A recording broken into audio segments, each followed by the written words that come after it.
Olá a todos, eu sou Lucas Anzolin e hoje eu vou compartilhar com vocês a reflexão do Evangelho segundo o Espiritismo, que vem do capítulo 8, item 20, Bem-aventurados os que têm os olhos fechados, e depois uma questão do Livro dos Espíritos, a pergunta 469.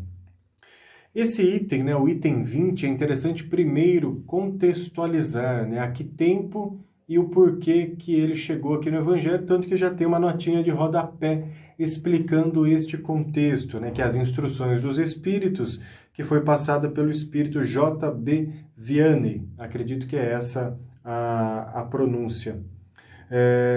Essa comunicação ela foi passada, em respeito de uma pessoa cega para a qual havia sido evocado esse espírito aqui, abreviado por Vianney, em 1863. Ele vai discorrer durante esse item justamente essa questão da cura, e o como ela pode ou não se dar, enfim, ele vai discorrendo numa reflexão bem interessante. Eu quero começar essa reflexão colocando aqui como se fosse uma prece que ele traz dentro desse item, que é muito interessante e já nos traz um pouquinho da mensagem que ele quis nos passar.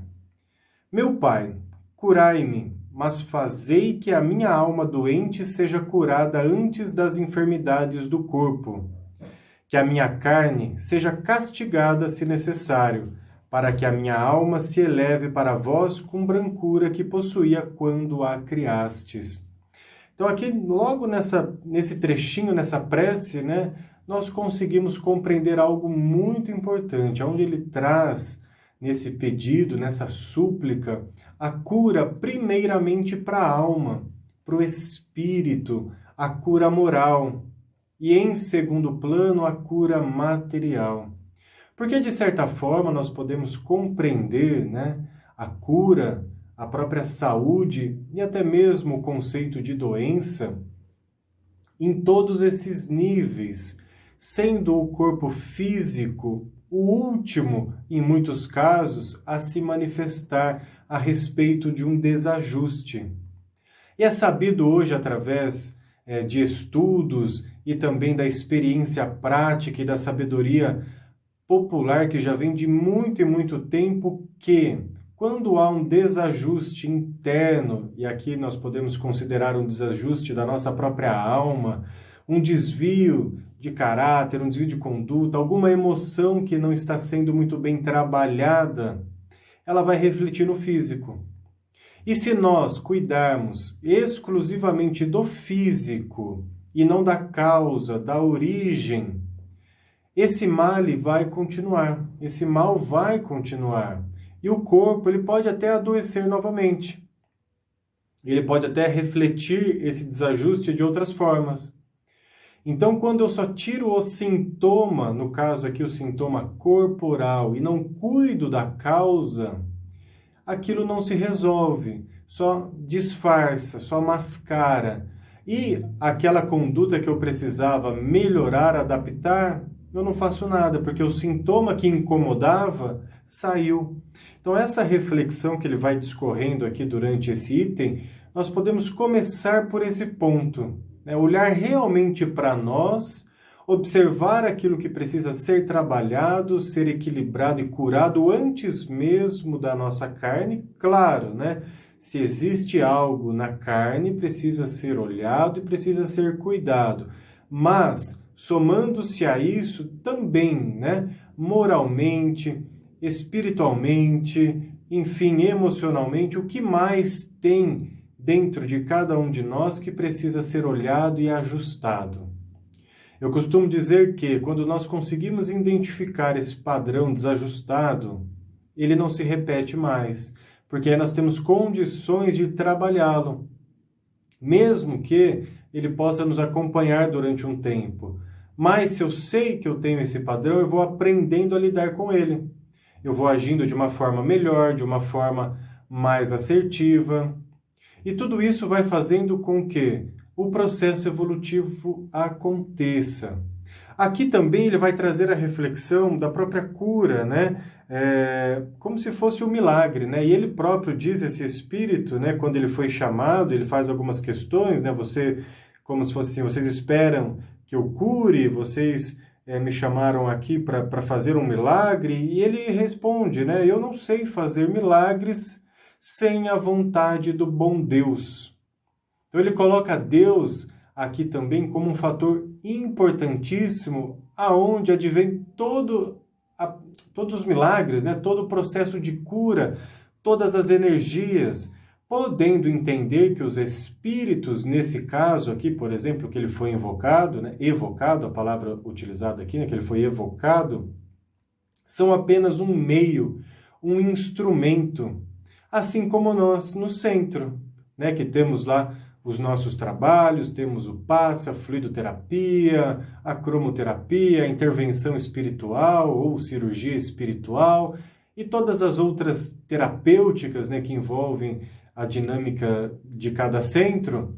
Mas nós, enquanto seres humanos, nós não nos colocamos, né, na posição de medianeiro, ou seja, aqueles que estão apenas mediando o trabalho da espiritualidade para os outros encarnados, tendo sempre que possível uma orientação que advém do Evangelho segundo o Espiritismo ou de qualquer outra obra que auxilie no processo evolutivo moral, porque no Evangelho nós temos muitas receitinhas básicas, né, de como nós podemos nos portar na vida de uma forma mais adequada. Então, juntando tudo isso no centro, nós somos apenas um meio. E é muito interessante trazer essa visão para nós, que os próprios espíritos também são meios para que a cura, para que a informação se manifeste. E essa fonte original é Deus, né? Vamos colocar lá, Deus, causa primária de todas as coisas. Deus, esse amor incondicional. Os espíritos, que somos nós amanhã, quando estivermos desencarnados, também são meios para que essa cura se manifeste, para que o princípio vivo de Deus se manifeste.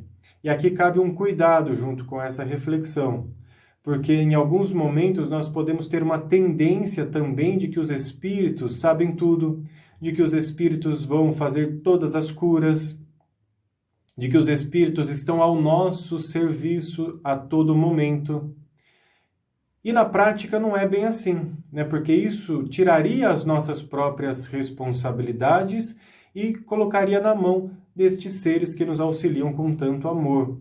Então é muito importante olhar com esses olhos, né? O próprio Jesus, quando fazia suas curas, o que ele falava, né? A tua fé que te curou. Vá, segues e não peques mais, né? Eu sou um com o Pai, ou seja, eu estou uno com a força do Criador e agora estou aqui com vocês compartilhando. Então, quando Jesus também traz essa reflexão, ele nos mostra a responsabilidade de que cada um de nós devemos ter com as nossas próprias vidas, né? Ainda assim, nesse item ele vai discorrendo, por exemplo, né?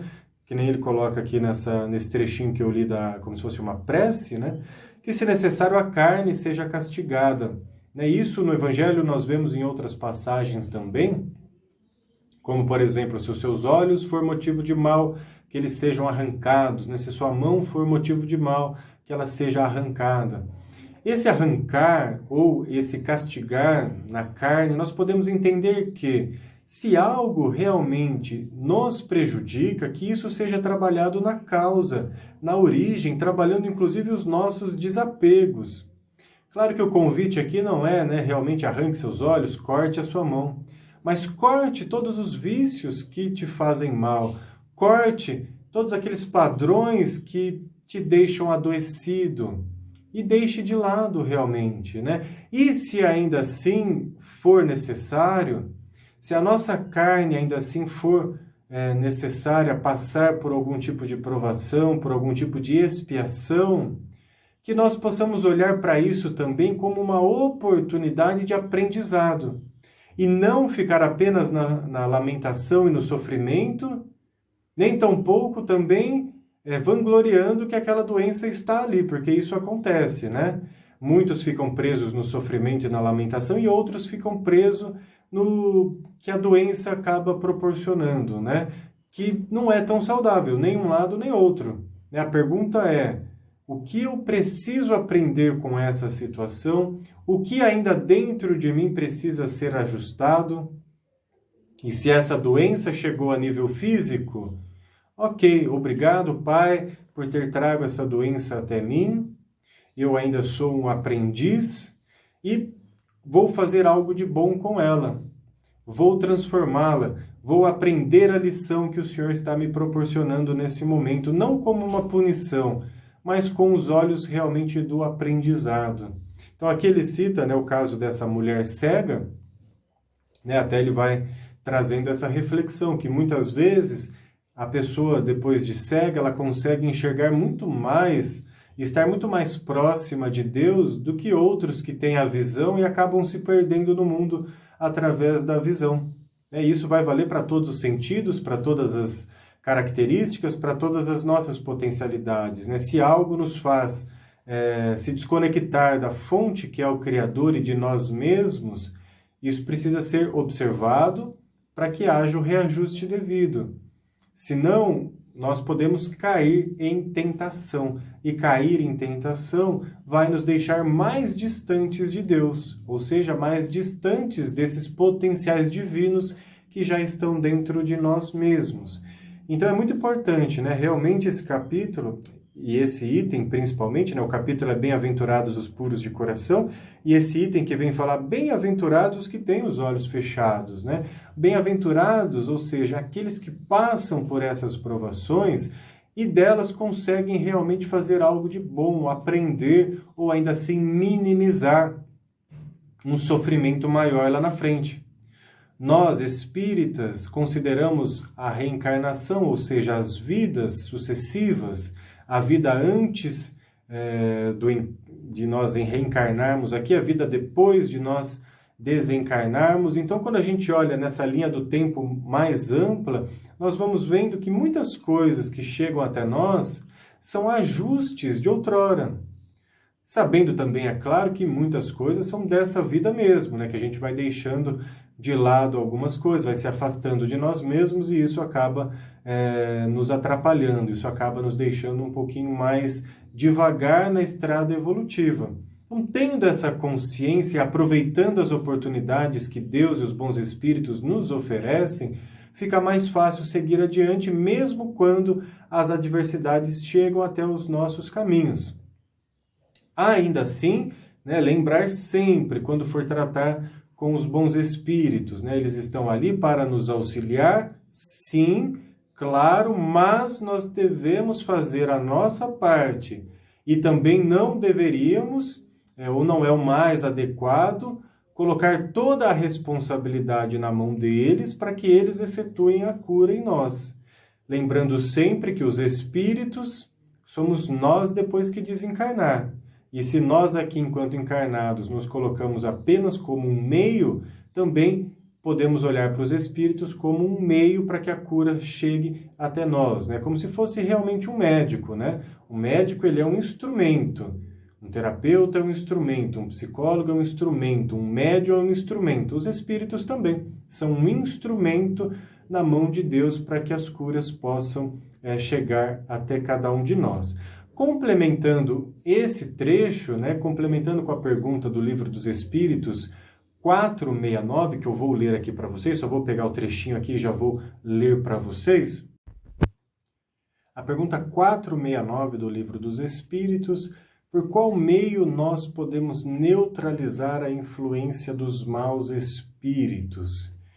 E de modo bem simples e objetivo, como sempre as respostas vêm, para que não haja dúvida, a primeira forma é fazer o bem. Então, complementando todo esse capítulo, até dos nossos reajustes que são necessários ainda na vida, e aí depois com a pergunta, de que forma nós podemos evitar, então, ou neutralizar a influência dos maus espíritos? Tendo confiança, tendo coragem, praticando o bem. E sempre, sempre observar os nossos pensamentos para não dar voz ou ouvidos aos maus espíritos e às influências más. Nós temos um filtro aqui dentro, né? E quando nós ouvimos, sentimos, ou a gente se depara com situações que não são boas, nós sabemos.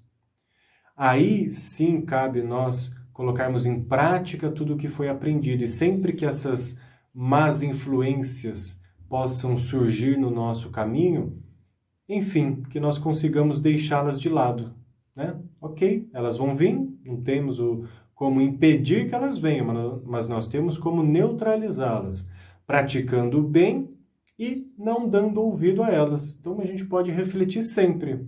Ok, isso é meu? Não é meu? Opa, por que eu estou pensando isso? Mesmo que esse pensamento chegou, será que isso é importante? Será que isso é necessário?